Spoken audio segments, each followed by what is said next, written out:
Meet Te Ao o Hinepehinga. Translated, her name means Woman of a New Dawn.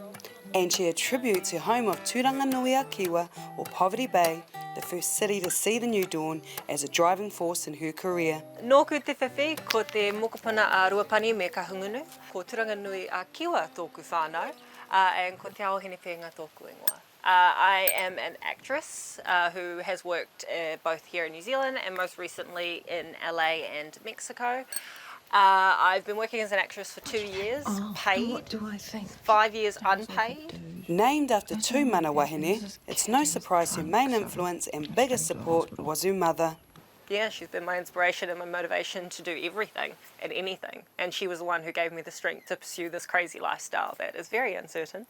I think she always told me I was her champion because the first time she ever got bullied at school, I went straight to the school and dealt with it by telling the little kid that, please don't hurt my daughter. And that's what she said to me, Mum, you're always my hero because you told that boy to stop bullying me and you didn't say it in a way that hurt him, you just told him that it's not nice to feel that way. He's not interested.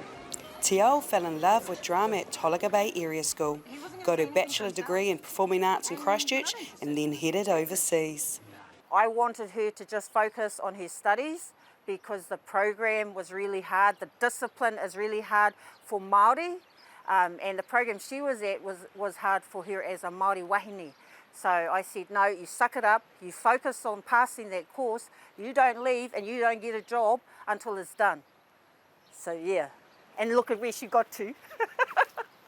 And even with a degree behind her, Te Ao knew the road to acting was never going to be an easy one. My favourite thing to say is when I was studying acting, my acting teacher said, you'll get 100 no's before you get your first yes. Constant rejection is not an easy thing, and it's not something that's comfortable for a person, regardless of who you are or how comfortable you are within yourself. Being rejected multiple times sucks. By some miracle of luck, after 5 years of chasing the dream, coming home and getting an agent was what launched my career. Booked my first job working for the Auckland Theatre Company, doing a play called Mahuika. Booked the gig on Head High, which is probably what most people in New Zealand know me for as Aria O'Kane. Whoever thought I was capable of playing a 15-year-old, thank you. I'm not 15, but I appreciate the compliment. And then working on Shortland Street as Waimara McGlover, which was an amazing time.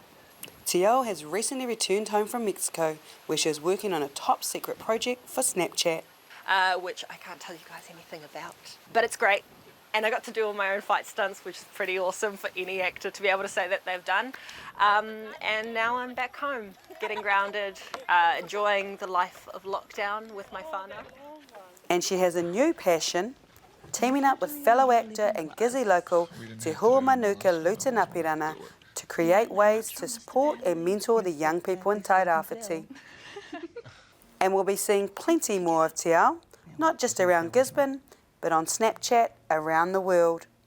Renee Lolo here, Local Focus.